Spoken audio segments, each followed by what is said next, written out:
Let us start with general training writing test format. So the writing test is divided in two parts. Task 1, that is writing a letter, and task 2, that is writing an argumentative essay. So the total test is for 60 minutes, that is 1 hour. In that 1 hour, if you divide your time according to the band weightage or according to the word limit, then you get 20 minutes to complete task 1, and it is minimum 150 words you have to write. Task 2, you have to write minimum 250 words and you have to complete it in 40 minutes. So this is the ideal time distribution between task 1 and task 2. So letter writing. You have to write a letter of 150 words on a given situation.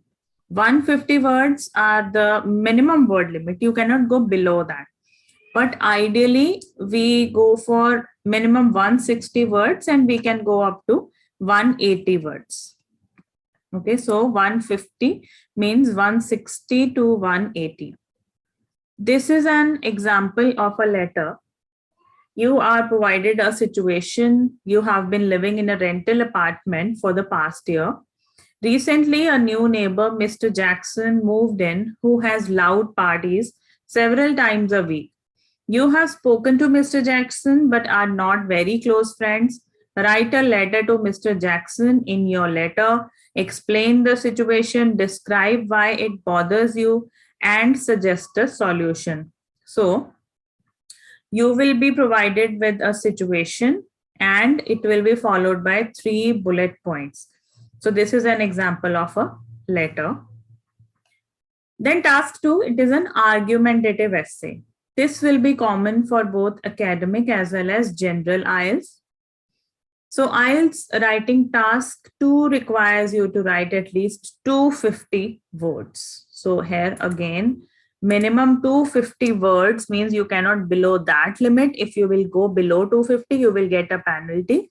To avoid that, we can go minimum 260 to maximum 280 words. There is no penalty between like if you write 280 words or if you go beyond 280, you can write up to 300 words as well.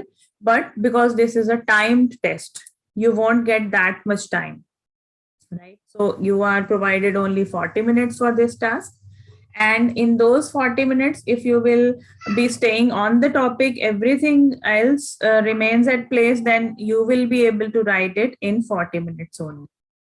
So writing more words has the risk of that you are going off topic or you might be not understanding the topic properly. This is an example of task 2.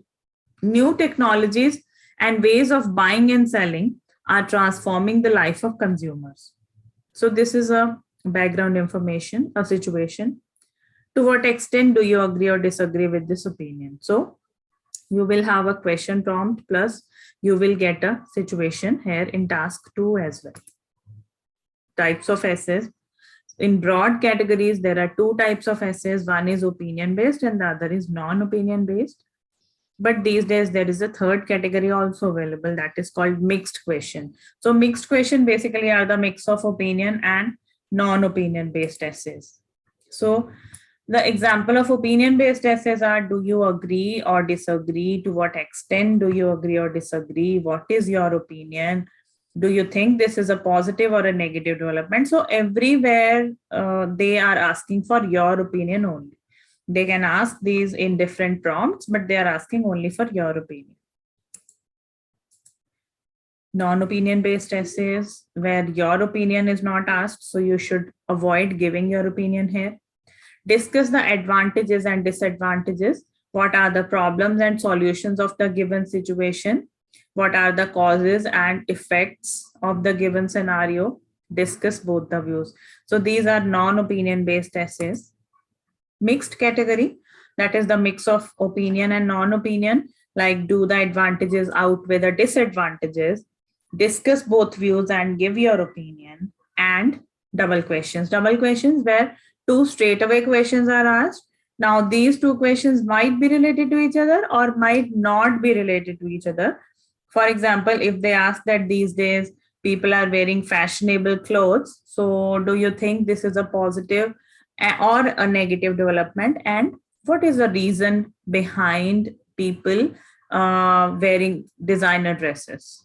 Okay, so here it is having two questions. One is asking for your opinion. The other is a non-opinion based.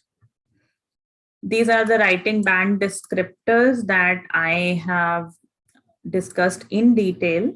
I will share it with you. These are the sample answer sheets. Now, one thing here to remember is if you are going for a paper-based test, then there will be two different sheets for writing task 1 and task 2. So this is a sheet for task 1. You will not swap your sheets. For example, if you write task 2 answer for the sheet meant for task 1 or vice versa, your answer will not be checked. So be very careful. If it is meant for writing task 1, you will carefully write the writing task 1 only. So here candidate number, candidate name as it appears in your passport. You have to write your name in capital letters. You will write your answer here, and this is the date of the test, and it is academic, general training, everything you will write here. This is the sheet meant for task 2, and here again you have to fill in all the details and be very careful while choosing these. So this was the end of the slideshow. I hope now you understood the format of writing test, because it is very, very essential for you to understand the format of the entire 4 modules of IELTS, so that it is not a surprise for you when you go there. Happy learning.